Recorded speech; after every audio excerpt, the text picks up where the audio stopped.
Students हम discuss करेंगे important news के बारे में और उससे रिलेटेड जो इन्फॉर्मेशन है हमारी यूपीएससी के एग्जाम के पर्सपेक्टिव से इम्पोर्टेंट, उसको हम यहाँ पे डिस्कस करेंगे। First news is regarding the India और कतर के पर्सपेक्टिव से है। स्टूडेंट्स, कतर के अंदर इंडियन नेवी के जो फॉर्मर 8 ऑफिसर्स हैं उनको वहाँ पे जो डेथ सेंटेंस है वो दिया गया था एस्पियोनेज के चार्ज के बेसिस पे कि इंडियन नेवी के जो 8 फॉर्मर ऑफिसर्स हैं उनके द्वारा कतर का जो इंटेलिजेंस इंफॉर्मेशन है उसको प्रोवाइड किया गया है इजराइल की जो इंटेलिजेंस एजेंसीज है उसे। अगर हम बात करें स्टूडेंट्स 8 इंडियन नेवी के जो फॉर्मर ऑफिसर्स हैं उनके बारे में, तो आप देखिए कि कतर के अंदर एक कंपनी है दोहरा ग्लोबल डिफेंस सर्विसेज कंपनी, उसके अंदर वहां पे वर्क किया करते थे। उस कंपनी के द्वारा बेसिकली जो कतर का जो डिफेंस फोर्सेज है उसको जो टेक्निकल असिस्टेंस है, जो ट्रेनिंग का जो एक्टिविटीज है वो कैरी आउट किया जाता था। तो वहीं पे ही इंडियन नेवी के जो 8 फॉर्मर ऑफिसर्स हैं उनके अगेंस्ट में एस्पियोनेज का जो चार्ज है वो लगाया गया कि उनके द्वारा जो इंटेलिजेंस है उसको इजराइल की इंटेलिजेंस सर्विसेज के साथ में शेयर किया गया है। स्टूडेंट्स, अगर हम बात करें उनके जो डेथ सेंटेंस के बारे में, तो रिसेंटली जो कतर का जो कोर्ट ऑफ अपील है उसके द्वारा डेथ सेंटेंस को यहाँ पे कम्यूट किया गया है, लाइटर फॉर्म के अंदर में चेंज किया गया है। तो आप अगर हम बात करें स्टूडेंट्स लाइटर फॉर्म के अंदर चेंज करने के प्रोसेस के बारे में, तो इसको हम पार्डन प्रोसेस के अंदर में काउंट करते हैं इंडियन कॉन्स्टिट्यूशन के थ्रू में। और आप देखिए कि कतर के जो आमिर हैं उनके द्वारा भी यहाँ पे जो डेथ सेंटेंस है उसको जो पार्डन है वो प्रोवाइड किया जाता है। रिसेंटली जो यूएनएफ ट्रिपल सी का जो कोप 28 का मीटिंग हुआ था दुबई के अंदर में, तो वहाँ पे जो इंडियन पीएम है वहाँ पे जो कतर के जो आमिर हैं उनसे मिले थे और इस तरीके से जो डिस्कशन है उसको कैरी आउट किया गया था इंडियन नेवी के जो 8 फॉर्मर ऑफिसर्स हैं उनके रिगार्डिंग में। स्टूडेंट्स, हमने यहाँ पे डिस्कस किया पार्डन पावर के बारे में, तो आपको यहाँ पे इंडियन कॉन्स्टिट्यूशन के पर्सपेक्टिव से जो पार्डन प्रोसेस है उसके बारे में भी जानकारी होनी चाहिए।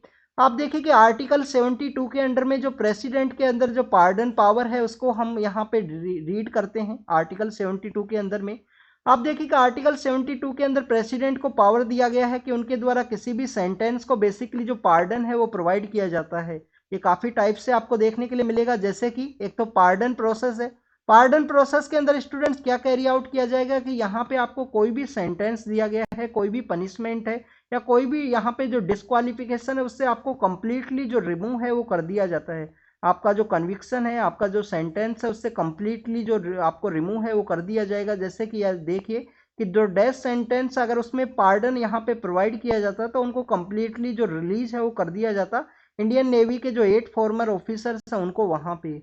नेक्स्ट अगर हम बात करें इसी पार्डन प्रोसेस के अंदर आपको एक कम्यूटेशन का प्रोसेस देखने के लिए मिलता है जो कि यहाँ पे नेवी के ऑफिसर्स को दिया गया है कतर का जो कोर्ट ऑफ अपील है उसके द्वारा। तो स्टूडेंट्स, अगर हम बात करें कम्यूटेशन प्रोसेस के बारे में, तो कम्यूटेशन प्रोसेस के अंदर आप देखिए कि यहाँ पे हायर फॉर्म ऑफ पनिशमेंट को लाइटर फॉर्म ऑफ पनिशमेंट के अंदर चेंज किया जाएगा। जैसे कि डेथ सेंटेंस को रिग्रियस इम्प्रिजनमेंट के अंदर चेंज कर दिया जाएगा या रिग्रियस इम्प्रिजनमेंट को यहाँ पे जो सिंपल इम्प्रिजनमेंट है उसके रूप में चेंज किया जाता है। अब यहाँ पे एक क्वेश्चन ये भी है, क्या जिन पर्सन्स को यहाँ पे जो डेथ सेंटेंस से यहाँ पे जो कम्यूट किया गया है उनके सेंटेंस को क्या इंडिया में उनको लाया जा सकता है? तो स्टूडेंट 2015 के समय में इंडिया और कतर के द्वारा एक एग्रीमेंट है वो साइन किया गया था एक्सचेंज ऑफ सेंटेंस। जिन प्रिजनर्स को जो सेंटेंस है वो दे दिया गया है उन प्रिजनर्स के एक्सचेंज के रिगार्डिंग में। तो हो सकता है कि स्टूडेंट्स उस एग्रीमेंट के समय में आने वाले समय में इंडियन नेवी के जो फॉर्मर ऑफिसर्स हैं उनको एक्सचेंज के थ्रू में इंडिया लाया जा सके। नेक्स्ट अगर हम बात करें पार्डन प्रोसेस के बारे में, तो आप देखिए कि first is pardon, second is commutation, third आपको रेमिशन देखने के लिए मिलेगा। रेमिशन के अंदर विदाउट आपका जो फॉर्म है उसको चेंज ना करते हुए यहाँ पे जो टाइम पीरियड है उसको चेंज किया जाएगा। जैसे कि आपको रिग्रियस इम्प्रिजनमेंट है वो दिया गया है, रिग्रियस इम्प्रिजनमेंट है वो यहाँ पे दिया गया है 2 ईयर के रिगार्डिंग में, उसको चेंज कर दिया गया 1 मंथ के रिगार्डिंग में या 6 मंथ के रिगार्डिंग में उसको चेंज करते हैं, उसको भी हम रेमिशन के अंदर में काउंट करेंगे। ये भी एक पार्डन का ही एक पार्ट है। एक आपको देखने के लिए मिलता है रेस्पाइट। रेस्पाइट मीन्स आपको यहाँ पे कोई डिसेबिलिटी है, जैसे कि कोई प्रेग्नेंट वुमेन है, कोई डिसेबल पर्सन है, उसको यहाँ पे फॉर्म को बेसिकली चेंज किया जाता है, लाइटर फॉर्म के अंदर में चेंज किया जाएगा, तो उसको हम रेस्पाइट के अंदर में काउंट करते हैं। और एक आपको यहाँ पे रेप्राइव देखने के लिए मिलेगा पार्डन पावर के अंदर में। रेप्राइव के अंदर में आप देखिए कि आपका जो डेथ सेंटेंस दिया गया, सपोज कीजिए उस डेथ सेंटेंस को वहाँ पे जो स्टे है वो लगाने को ही हम रेप्राइव के अंदर में काउंट करेंगे कि किसी भी सेंटेंस का जो एग्जीक्यूशन है उसके ऊपर स्टे लगा दिया गया, उसको रिप्राइव के अंदर में काउंट करते हैं। तो this is all the process related to the हमारा जो पार्डन पावर है उसके बारे में। प्रेसिडेंट को आर्टिकल 72 के अंदर पार्डन पावर दिया गया है। गवर्नर को भी यहाँ पे पार्डन पावर है आर्टिकल 161 के अंडर में। आपको यहाँ पे बेसिक इन्फॉर्मेशन ये पता होना चाहिए कि गवर्नर का जो पार्डन पावर है वो लिटिल बिट डिफरेंट है प्रेसिडेंट की पावर के साथ में। अब प्रेसिडेंट को मोर पावर दिया गया है पार्डन प्रोसेस के अंदर में, वहाँ पे जो डेथ सेंटेंस है उसको भी वो डील कर सकते हैं। आप देखिए कि स्टूडेंट्स ये जो पार्डन पावर है वो क्यों दिया गया है प्रेसिडेंट को हमारी कॉन्स्टिट्यूशन के अंदर में, कोई भी यहाँ पे जुडिशियल एरर है उसको करेक्ट किया जा सके। इसके अलावा आप देखिए कि किसी भी पर्सन को जो रिलीफ है उसको प्रोवाइड किया जा सके लास्ट होप के रूप में प्रेसिडेंट के द्वारा। तो उसी के रिगार्डिंग में जो पार्डन प्रोसेस है उसको कॉन्स्टिट्यूशन के फ्रेमर्स के द्वारा कॉन्स्टिट्यूशन के अंदर ऐड किया गया। हमने ये जो प्रोसेस है उसको कहाँ से कैरी किया है, क्योंकि आप देखिए कि हमारे कॉन्स्टिट्यूशन के अंदर जो मैक्सिमम थिंग्स हैं हमने दूसरे कंट्री का जो कॉन्स्टिट्यूशन है उससे कैरी किया है। तो ये पार्डन का जो प्रोसेस है वो आपको यूनाइटेड किंगडम के अंदर या इंग्लैंड के अंदर देखने के लिए मिलता है। वहाँ पे जो क्वीन है उनके द्वारा जो पार्डन है वो दिया जाता है, तो वहीं से ही हमने इस प्रोसेस को बेसिकली कैरी किया है। नेक्स्ट अगर हम बात करें स्टूडेंट्स कतर के बारे में, तो आप देखिए कि कतर और इंडिया का जो रिलेशन है वो काफ़ी ज़्यादा इंपॉर्टेंट है, क्योंकि कतर एक तो यहाँ पे वेस्ट एशिया के अंदर सिचुएटेड है। इंडिया का जो एनर्जी सिक्योरिटी है उसके पर्सपेक्टिव से भी उसका एक इम्पोर्टेंट पोजीशन है वो आपको देखने के लिए मिलता है। रिसेंटली स्टूडेंट कतर के द्वारा दोहा के अंदर भी बेसिकली जो फीफा का जो वर्ल्ड कप है वो भी ऑर्गेनाइज किया गया था 2022 के समय। उस समय भी वहाँ के जो केसेज हैं वो न्यूज़ के अंदर में थे कि उनके द्वारा जो स्ट्रिक्ट लॉज हैं वो आपको देखने के लिए मिलते हैं। इंडिया और कतर का जो रिलेशंस के बारे में बात करें तो आप देखिए कि गल्फ कोऑपरेशन काउंसिल का पार्ट है। इंडिया का जो यहाँ पे वेस्टर्न जो कंट्रीज है, मिडिल ईस्ट के जो कंट्रीज हैं, उनका आउटरीच प्रोग्राम के अंदर भी एक इंपॉर्टेंट पिलर के रूप में काम करेगा। इंडिया का यूएनएससी का जो मेंबरशिप है उसको ये सपोर्ट प्रोवाइड करता है। 50% इंडिया का जो एलएनजी का इंपोर्ट है वो आपको कतर के थ्रू देखने के लिए मिलेगा। इंडिया के यहाँ पे जो 8 लाख जो वर्कर्स हैं वो बेसिकली वहाँ पे कतर के अंदर इंगेज हैं, तो वहाँ से जो रेमिटेंस है वो इंडिया को प्रोवाइड करते हैं। और कुछ दिन पहले ही हमने कल परसों रीड किया था कि इंडिया के अंदर जो रेमिटेंस है वो बेसिकली इंक्रीज हुआ है। तो this is all the information related to the Qatar के बारे में है। नेक्स्ट अगर हम बात करें स्टूडेंट्स यहाँ पे पिगासस सॉफ्टवेयर के बारे में है, तो पिगासस सॉफ्टवेयर के बारे में आपको कुछ इन्फॉर्मेशन है वही होनी चाहिए कि एमनेस्टी इंटरनेशनल के द्वारा यहाँ पे बताया गया है कि जो पिगासस सॉफ्टवेयर के थ्रू जो सर्विलेंस है, जर्नलिस्ट का जो फ़ोन है उसको यहाँ पे सर्विलेंस है उसको कैरी आउट किया गया है एप्पल के फ़ोन के अंदर में। आप देखें कि अक्टूबर के मंथ के अंदर काफ़ी सारे लोगों के द्वारा अपने जो स्क्रीन शॉट्स है वो शेयर किए गए थे, स्पेशली ट्विटर के ऊपर में, कि उनके द्वारा उनको जो इस तरीके का मैसेज आया है एप्पल का जो कंपनी है उसके द्वारा कि उनका जो फ़ोन है उसको स्टेट स्पॉन्सर के थ्रू यहाँ पे जो टारगेट है सर्विलेंस है वो कैरी आउट किया गया है। अब इसमें जो कुछ जर्नलिस्ट है जिनका फ़ोन के ऊपर जो स्पाईवेयर है जिसके थ्रू सर्विलेंस को कैरी आउट किया गया है, वो बेसिकली यहाँ पे एक कंसोर्टियम है जर्नलिस्ट का जिसको कि हम organise crime and corruption report project के रूप से जानते हैं, organise crime and corruption report project के रूप से जानते हैं। आप देखें कि इनके द्वारा बेसिकली जो इन्वेस्टिगेटिव जर्नलिज्म है उसको कैरी आउट किया जाता है कि स्टेट के द्वारा कोई यहाँ पे मिसकंडक्ट को कैरी आउट किया गया हो, किसी को स्टेट के द्वारा किसी बिजनेसमैन को स्पेशल जो सपोर्ट है वो प्रोवाइड किया गया है, तो वो सब एक्टिविटीज़ इस organise crime and corruption report project के थ्रू इसको इन्वेस्टिगेट किया जाता है। तो उसी से रिलेटेड कुछ जर्नलिस्ट हैं जिनका फ़ोन बताया गया है एमनेस्टी इंटरनेशनल के द्वारा कि आपका जो फ़ोन है उसको टारगेट किया गया है। वाशिंगटन पोस्ट के अंदर भी एक रिपोर्ट है वो पब्लिश हुई है इसी स्पाईवेयर के रिगार्डिंग में। अगर हम बात करें पिगासस सॉफ्टवेयर के बारे में तो देखिए कि एनएसओ नाम का एक कंपनी है। एनएसओ नाम का जो कंपनी है वो कहाँ का है, इजराइल का वो कंपनी है। इजराइल का वो कंपनी है, उसके द्वारा इस सॉफ्टवेयर को बनाया जाता है जिसके थ्रू आपका जो फ़ोन है वो हैक कर लिया जाएगा। और एनएसओ के द्वारा जो बेसिकली जो यहाँ पे इस सॉफ्टवेयर को जो सेल किया जाता है, ऐसे नहीं है कि किसी भी ऑर्गेनाइजेशन को सेल कर दिया गया, ओनली गवर्नमेंट एजेंसीज हैं जिनको यहाँ पे जो ये सॉफ्टवेयर है वो सेल किया जाता है एनएसओ का जो कंपनी है उसके द्वारा। यहाँ पे आपको एक और पता होना चाहिए कि ये जो हैकिंग है, जो सर्विलेंस है वो कैरी आउट किया गया, किस तरीके से कैरी आउट किया गया है। तो आप देखें कि सर्विलेंस के अंदर में जीरो क्लिक एक्सप्लॉइट का जो कॉन्सेप्ट है उसके बारे में बात किया गया है। Zero click exploit, zero click क्या है स्टूडेंट्स, कि आप देखिए कि आपको कोई भी स्पैम यहाँ पे सेंड किया गया, आप उसके ऊपर क्लिक करते हो, उस स्पैम मैसेज को, ईमेल को अगर आप ओपन करते हो, जब भी आपका फ़ोन है वो बेसिकली वहाँ पे सर्विलेंस के अंडर में आएगा, उसको हैक कर लिया जाएगा, उसकी सभी इन्फॉर्मेशन आपको पता होंगी। पर जीरो क्लिक एक्सप्लॉइट एक कॉन्सेप्ट है जिसके थ्रू विदाउट बिना किसी क्लिक के आपको यहाँ पे आपका जो फ़ोन है वो सर्विलेंस के अंडर में आता है। एजेंसीज के द्वारा इस तरीके से उस एक्टिविटी को कैरी आउट किया जाता है। एमनेस्टी के बारे में अगर हम बात करें, 2015 के समय ये क्वेश्चन पूछा गया था इनके रिगार्डिंग में प्रीलिम्स के अंदर में कि amnesty international sometimes seen in the news, ये किस चीज़ से रिगार्डिंग में है। ह्यूमैनिटेरियन ऑर्गेनाइजेशन है, ह्यूमन राइट के वायलेशंस के जो इश्यूज हैं इनके द्वारा बार बार समय में उठाए जाते हैं एमनेस्टी इंटरनेशनल के द्वारा।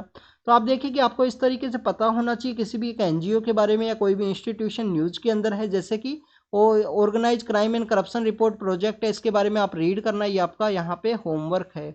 नेक्स्ट अगर हम बात करें जीरो क्लिक एक्सप्लॉइट के बारे में भी आपको पता होना चाहिए। जीरो क्लिक एक्सप्लॉइट क्या है स्टूडेंट्स, अभी हमने डिस्कस किया, तो इसके बारे में भी रीड करना। आपसे ऐसे क्वेश्चन पूछ लिया जाएगा कि zero click exploit sometimes seen in the news, तो क्या है, क्या यहाँ पे चाइल्ड ट्रैफिकिंग है उसको वहाँ पे जीरो करना है, क्या यहाँ पे ह्यूमन ट्रैफिकिंग है उसको जीरो करना है, चाइल्ड मैरिज को जीरो करना है, और एक आपसे बोल दिया जाएगा कि रिगार्डिंग द सर्विलेंस के पर्सपेक्टिव से एक स्पैम थिंग है। तो आपको इस तरीके से पता होना चाहिए। ऐसे भी क्वेश्चन है यूपीएससी के प्रीलिम्स के अंदर भी स्पेशली पूछे जाते हैं टर्म्स के बेसिस पे जो न्यूज़ के अंदर में है। मणिपुर के बारे में है एक, यहाँ पे एक पॉजिटिव न्यूज़ सामने आई है। आप देखिए कि मणिपुर के रिगार्डिंग में हमने डिस्कस किया था। मणिपुर का जो मैप है आपको फुटबॉल का जो ग्राउंड है उसकी तरह देखने के लिए मिलता है। इसका जो जोग्राफिकल शेप है उस तरीके से आपको देखने के लिए मिलेगा। सेंट्रल पार्ट के अंदर वैली का पार्ट है। वैली के अंदर आप देखें कि 60% जो पॉपुलेशन है वो पाई जाती है, और वहाँ पे जो मैती कम्युनिटी है उसका डोमिनेशन आपको देखने के लिए मिलेगा। तो वहीं पे ही मैतीज का एक डोमिनेटेड एरिया था जहाँ पे कुकी का एक वुमेन है, जिसको बेसिकली मैती कम्युनिटी के जो लोग हैं उनके द्वारा यहाँ पे सिक्योरिटी एजेंसीज है उसको दिया गया कि ये बेसिकली दूसरा कम्युनिटी से रिलेटेड वुमेन है। और वहाँ पे आप देखिए कि काफ़ी ज़्यादा जो डिवाइड है वो देखने के लिए मिलेगा एक कम्युनिटी से दूसरी कम्युनिटी के अंदर में, जिसके रिगार्डिंग में एक वीडियो भी काफ़ी ज़्यादा वायरल हुआ था सोशल मीडिया के ऊपर में। वो वीडियो बेसिकली 3 जून के पर्सपेक्टिव से था, 3 मई या 3 जून जब वायलेंस वहाँ पे ब्रोकआउट हुआ उस समय का, और उसको बाद में वो वायरल हुआ था सोशल मीडिया के ऊपर में। This is all regarding the Manipur के बारे में है। वैली के अंदर 60% पॉपुलेशन पाई जाती है, मैती कम्युनिटी वहाँ पे देखने के लिए मिलती है।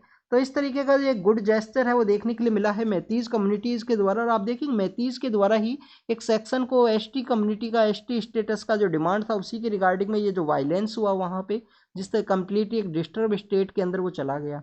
हमारी एजेंसीज के द्वारा एक और चीज़ माना गया कि वहाँ पे म्यांमार के जो इंसर्जेंट ग्रुप्स हैं उनका भी एक रोल देखने के लिए मिला है उस वायलेंस के अंदर में, क्योंकि म्यांमार भी पास में ही सिचुएटेड है। आप देखें कि हमारे यहाँ पे जो फ्री मूवमेंट रिजाइम है वो देखने के लिए मिलता है, जो कि कोविड-19 के समय से उसको रोका तो गया है, पर फ्री मूवमेंट रिजाइम क्या है, जिस रिजाइम के थ्रू में म्यांमार के जो लोग हैं उनका हिस्टोरिकल लिंकेज है, ब्लड रिलेशन है, मैरिज के रिलेशन से एक दूसरे के साथ में बॉर्डर के एक दूसरे एरिया के अंदर रहते हैं।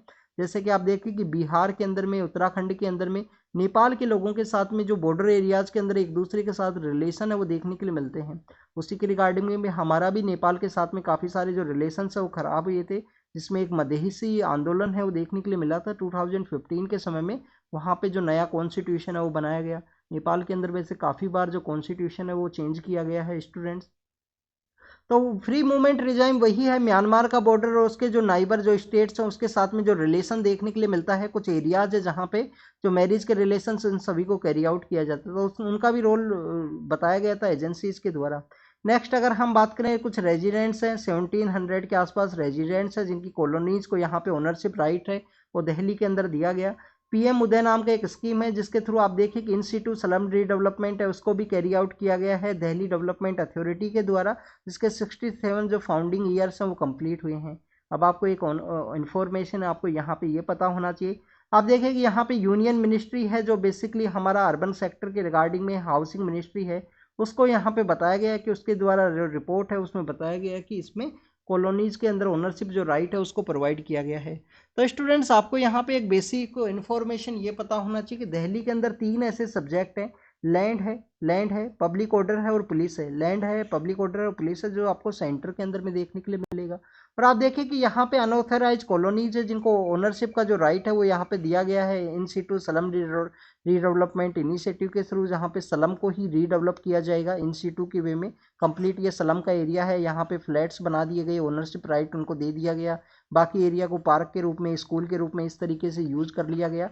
ये बेसिकली आपको यहाँ पे हमारा जो हाउसिंग प्रोजेक्ट है उसके अंडर भी देखने के लिए मिलेगा।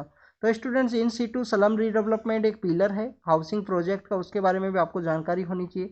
लैंड है, पब्लिक ऑर्डर है और पुलिस है, जो बेसिकली सेंटर के अंडर में है, इसी वजह से सेंटर का जो मिनिस्ट्री है वो यहाँ पे मेंशन किया गया है।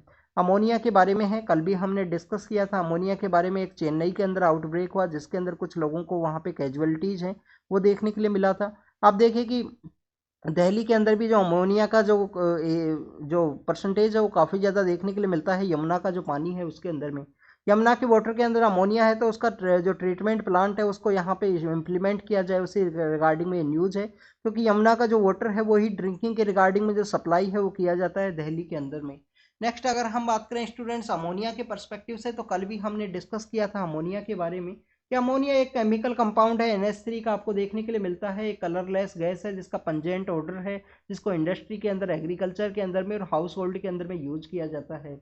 स्टूडेंट्स अगर हम बात करें NOx नाम का जो वहाँ पे जो गैस है वो भी रिलीज किया जाता है। एनवायरनमेंट और हेल्थ के लिए एक रिस्क है वो यहाँ पे पोज करता है बेसिकली ये अमोनिया का जो गैस है। तो उसका लीकेज कहाँ पे देखने के लिए मिला था स्टूडेंट्स? एन्नोर का जो रीजन है, एन्नोर का जो रीजन है वहाँ पे उसका जो लीकेज है वो देखने के लिए मिला अमोनिया का। कहाँ पे? चेन्नई के पास में। एन्नोर के रिगार्डिंग में आपको पता होना चाहिए कि एन्नोर के वहाँ पे हमारा एक पोर्ट भी है जिसको कि हम कामाराजार पोर्ट के रूप से भी जानते हैं, जो 2023 का जो प्रीलिम्स है उसके अंदर पूछा गया था। यहाँ पे अमोनिया का ट्रीटमेंट प्लांट है, काफ़ी सारी ऐसी इम्प्योरिटीज़ हैं वो पाई जाती हैं वाटर के अंदर में, जिसको वहाँ पे ट्रीट किया जाता है और उसी के बाद में बेसिकली जो ड्रिंकिंग के लिए जो सप्लाई है वो किया जाता है। और दिल्ली के अंदर आप देखेंगे ये सब जगह, यमुना का जो रीजन है, वजीराबाद का जो रीजन है, वहाँ पे जो ट्रीटमेंट प्लांट्स हैं वो सिचुएटेड हैं।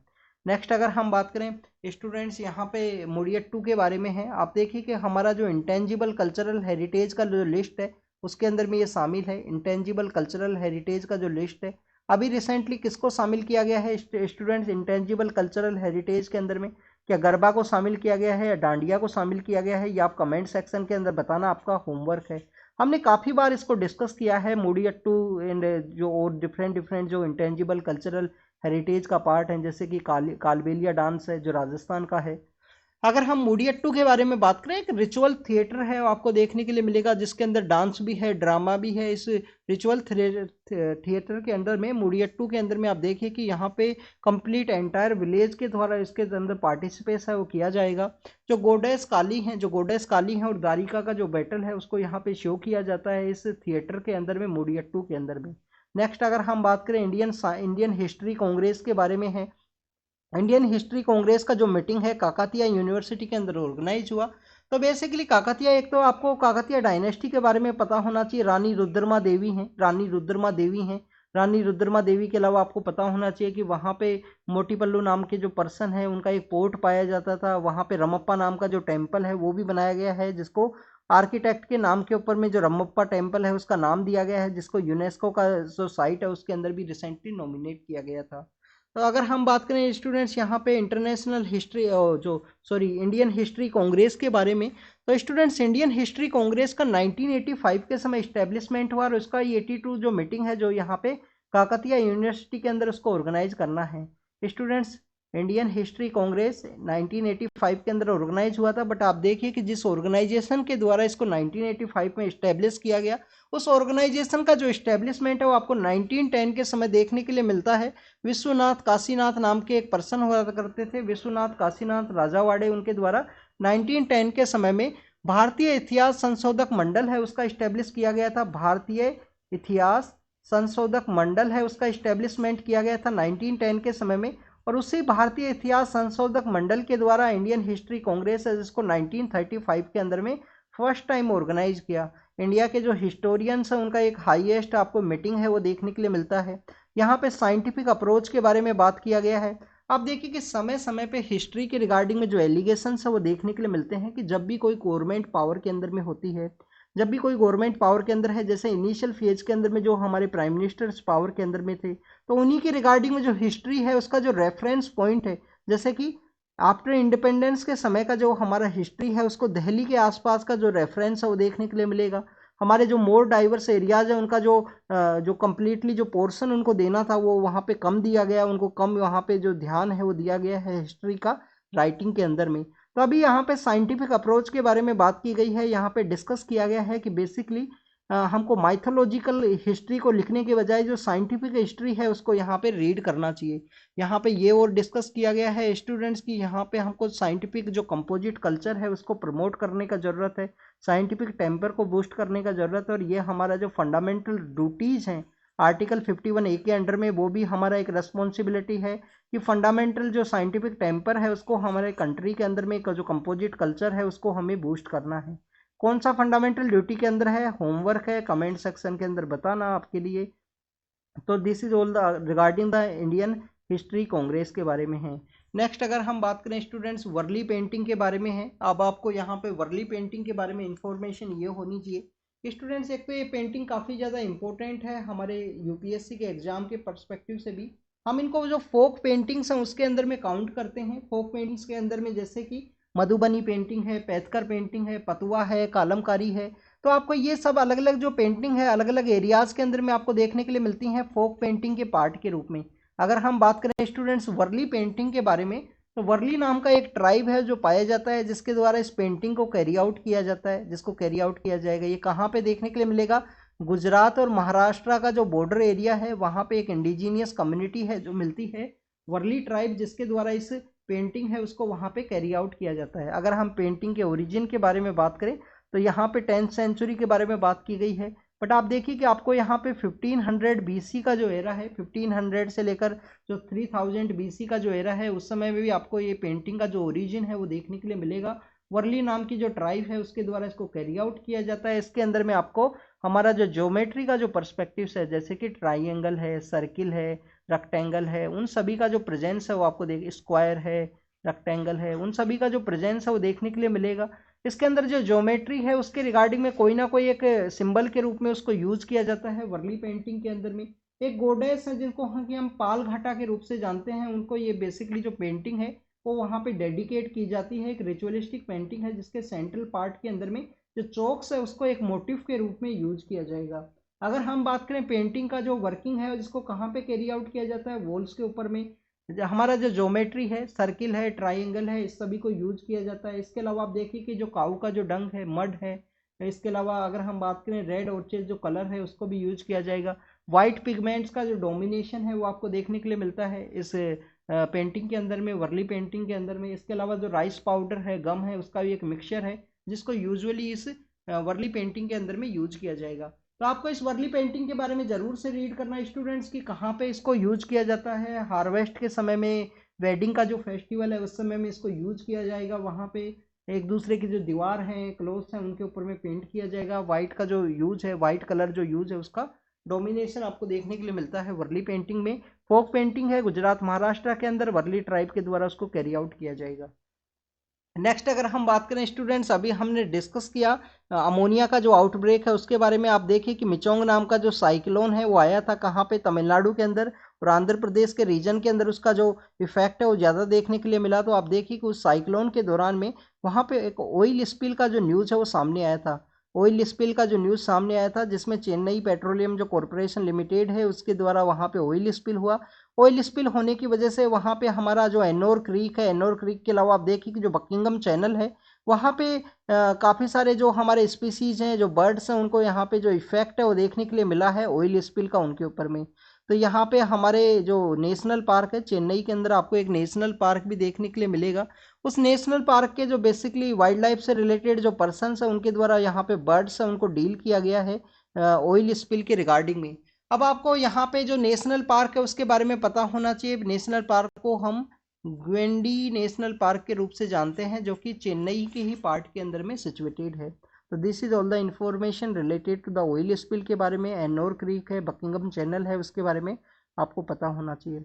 नेक्स्ट अगर हम बात करें स्टूडेंट्स, कुछ दिन पहले हमने डिस्कस किया था निकारागुआ के लिए एक फ़्लाइट गई थी, निकारागुआ के लिए एक फ़्लाइट जाने वाली थी, जिसको बेसिकली फ्रेंच की जो अथॉरिटीज़ के जो लोग हैं उनके द्वारा बीच रास्ते में रोका गया और उसको वहाँ पे जो क्वेश्चंस है वो किए गए। वो वहाँ पे जो क्वेश्चंस उनसे कैरी आउट किए गए तो सामने आया कि बेसिकली वो जो लोग हैं वो यूएस के लिए जाने वाले थे, यूएसए के लिए वो जाने वाले थे, क्योंकि निकारागुआ को बेसिकली जो गेटवे ऑफ नॉर्दर्न अमेरिका है उसके रूप से भी जानते हैं। निकारागुआ का जो लोकेशन है उसके बारे में हमने ऑलरेडी डिस्कस किया। सपोज कीजिए निकारागुआ है, इसके सदर्न पार्ट के अंदर में कोस्ट रिका है, नॉर्दर्न पार्ट के अंदर होंडुरास है, ईस्टर्न पार्ट के अंदर कैरिबियन सी है, वेस्टर्न पार्ट के अंदर पैसिफिक ओशियन है। तो होंडुरास के बाद में वो देखिए ग्वाटेमाला है, ग्वाटेमाला के बाद में वो मैक्सिको के लिए जाएंगे। इस तरीके से जो लोग हैं वो एक रूट है उनका जिनको कि यूएस के अंदर में एंट्री लेनी है डेवलप्ड कंट्रीज के अंदर में। अब लोग यहाँ पे क्यों माइग्रेट कर रहे हैं उसके बारे में यहाँ पे डिस्कस किया गया है। आप देखिए कि जब ट्रंप सबसे पहले इस रूट के बारे में कब सामने आया और इंडियन ओरिजिन के जो पर्सन्स हैं वो यूएस के अंदर इस तरीके से इलीगल एक्टिविटीज़ हैं, इलीगल जो माइग्रेशन है वो कर रहे हैं, उसके बारे में जानकारी कब आई? 2019 के समय एरिजोना नाम का जो एरिया है जहाँ पे डेजर्ट है वहाँ पे एक 6 ईयर ओल्ड जो गर्ल है, 6 ईयर ओल्ड ये गर्ल है, उसका डेथ हुआ था 2019 के समय, जो बेसिकली पंजाब से बिलोंग किया करती थी। तो आप देखिए उसके बाद में जो ट्रंप एडमिनिस्ट्रेशन है उसके द्वारा वहाँ पे जो रोका गया कि इस तरीके का जो एक्टिविटीज़ है उनको ना किया जाए, वहाँ पे जो सर्विलेंस है उसको इंक्रीज़ किया गया कोविड-19 के समय भी। उसके बाद में आप देखें कि कोविड-19 के बाद में जो बाइडेन है वो पावर के अंदर में आए और माइग्रेंट्स जो कम्युनिटीज़ हैं उनके ऊपर जो रेस्ट्रिक्शंस है उनको लिटिल बिट वहाँ पे जो रिलैक्स है वो कर दिया गया।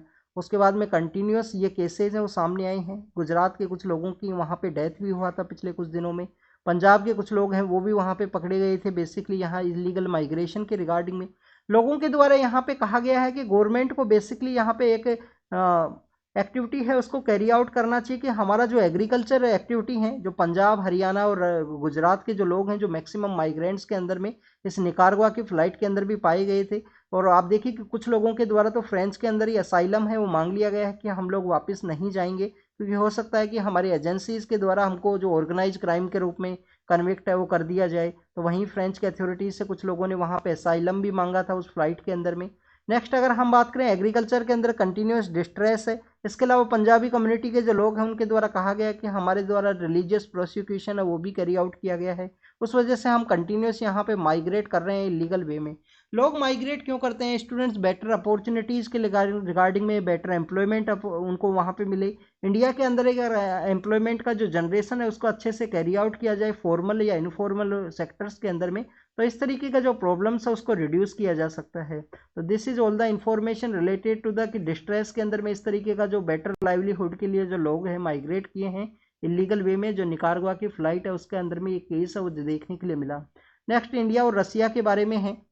आप देखिए कि हमारे जो मिनिस्टर ऑफ एक्सटर्नल अफेयर हैं जो रसिया की विजिट के लिए गए थे वहाँ पे काफ़ी सारे पॉइंट्स हैं जिनके ऊपर डिस्कस किया गया। 2000 के समय में इंडिया और रसिया का एनुअल एक समिट है जो ऑर्गेनाइज किया गया था जो 2021 तक चला था स्टूडेंट्स।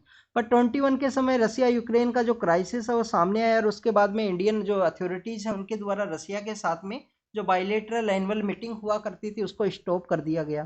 तो आप देखिए कि यहाँ पे एक होप देखने के लिए मिला है कि 2024 के समय में इंडिया और रसिया का जो रिलेशंस है उसको यहाँ पे कैरी आउट किया जाएगा, एनुअल मीटिंग है उसको ऑर्गेनाइज किया जाएगा।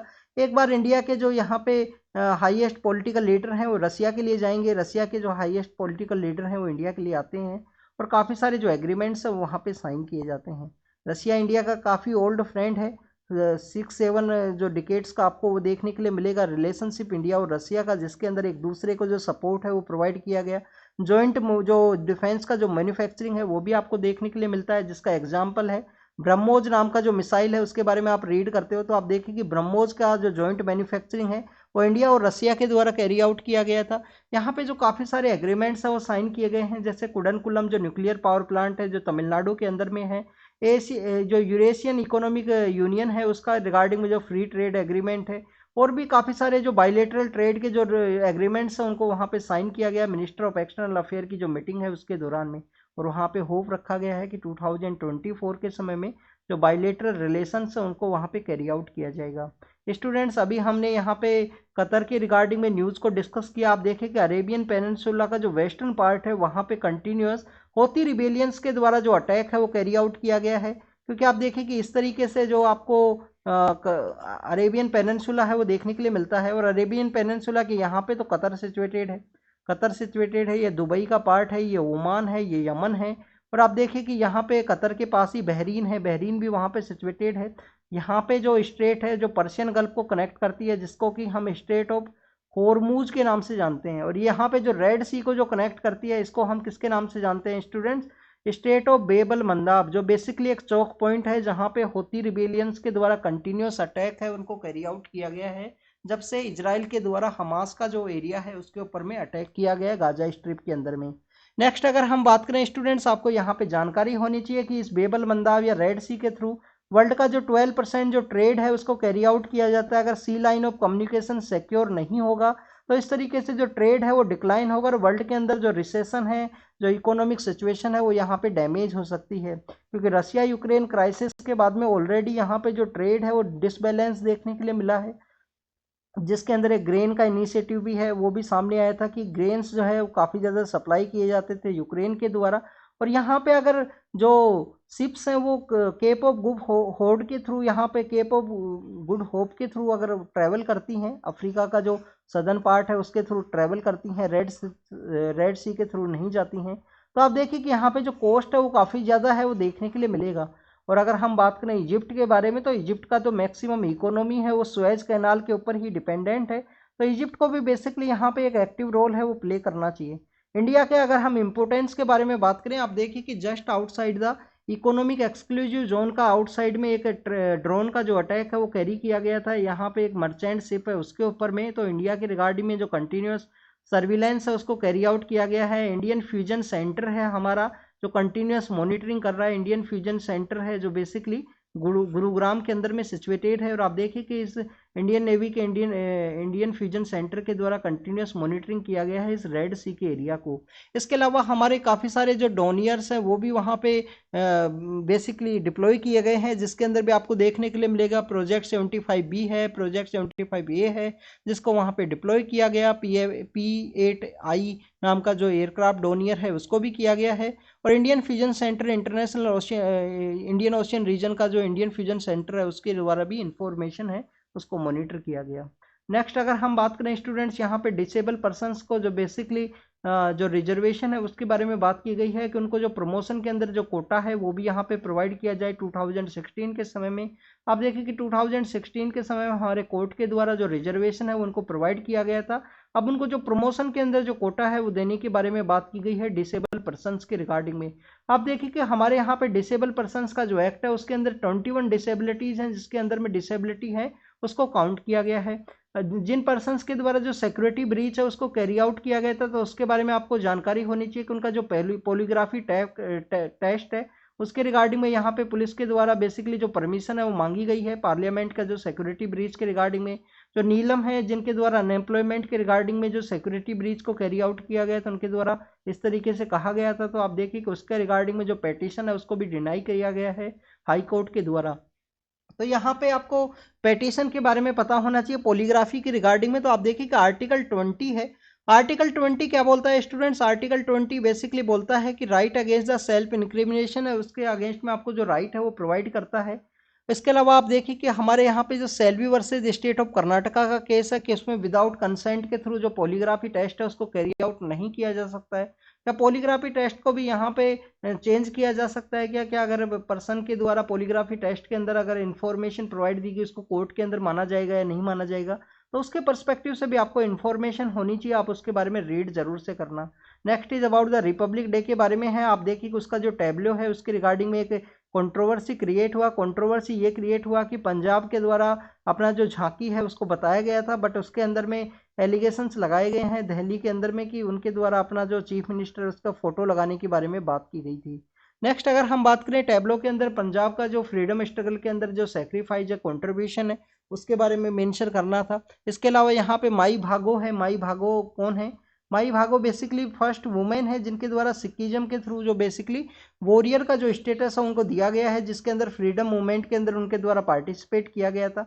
तो माई भागो का जो टैब्लो है उसको भी यहाँ पे शामिल करने के बारे में बात की गई थी पंजाब गवर्नमेंट के द्वारा, जिसको उसको रिजेक्ट किया गया। नेक्स्ट अगर हम बात करें स्टूडेंट चाइना और ताइवान के पर्सपेक्टिव से, हमारे एग्जाम के पर्सपेक्टिव से इंपॉर्टेंट नहीं है। आप देखिए कि ब्लैक सी के बारे में है। ब्लैक सी के अंदर काफ़ी सारी ऐसी शिप्स हैं जो बेसिकली माइंस के अटैक के थ्रू जो यहाँ पे डिस्ट्रॉय हुई हैं। 2 पर्सन्स यहाँ पे इंजर्ड भी हुए हैं, उसके बारे में यूक्रेन के अथॉरिटीज के द्वारा बताया गया। ब्लैक सी को कौन कौन से कंट्रीज अपना एरिया शेयर करते हैं स्टूडेंट्स, इसके बारे में रीड करना आप। नेक्स्ट अगर हम बात करें इंटरनेशनल स्पेस स्टेशन के बारे में है। रसिया और नासा के द्वारा 2025 तक जो इंटरनेशनल स्पेस स्टेशन है उसके अंदर जो कोऑपरेशन है उसको कैरी आउट किया जाएगा। ये साउथ अफ्रीका से रिलेटेड एक पर्सन है जिनका अभी एक एक्सीडेंट हुआ है, तो हमारे एग्जाम के पर्पज से इंपॉर्टेंट नहीं है। नेक्स्ट आप देखिए कि इजराइल के द्वारा जो कंटिन्यूस बॉम्बिंग है उसको कैरी आउट किया गया है गाजा स्ट्रिप के अंदर में, तो कंटिन्यूस न्यूज है। पाकिस्तान के अंदर इलेक्शन होने वाले हैं। This is all the information related to the world page. अगर हम बात करें यहाँ पे जो ड्यूटी फ्री जो पल्सेज हैं, जो दाल हैं, उसके रिगार्डिंग में जो अलाउ किया गया है, उनके ऊपर जो इंपोर्ट की रिगार्डिंग में जो ड्यूटी है वो नहीं लगाई जाएगी। 2025 तक उसको एक्सटेंड किया गया है। गवर्नमेंट के द्वारा विश्वास से विवाद जो स्कीम है, जिसके थ्रू जो भी यहाँ पे टैक्स के रिगार्डिंग में जो विवाद से विश्वास स्कीम को कैरी आउट किया जाएगा, क्योंकि कोविड-19 के समय जो एमएसएमई इंडस्ट्रीज है वो वहाँ पे उनको जो हिट हुआ था, जिस तरीके से उनको इफेक्ट देखने के लिए मिला था, तो उसको कैरी आउट इस वजह से करना है कि वॉलेंटरी जितना भी यहाँ पे जो टैक्सेशन के जो इश्यूज हैं जिनको डील किया जा सके। फिजिकल जो डेफिसिट है उसके टारगेट के रिगार्डिंग में जो मीटिंग है उसको कैरी आउट करना है। तो this is all the information related to the हमारा जो इकोनॉमी है उस सेक्टर के बारे में है। गवर्नमेंट के द्वारा ई कॉमर्स का जो एक्सपोर्ट है उसको भी यहाँ पे जो पुश है वो दिया गया है। तो स्टूडेंट्स ये आज का हमारा न्यूज़पेपर डिस्कशन था जिसके बारे में हमने डिस्कस किया। आप इसको रीड एंड रिवाइज कीजिए, जो भी इंपॉर्टेंट इन्फॉर्मेशन आपको मिले उसको नोट डाउन जरूर से कीजिए। Thank you students, thank you very much.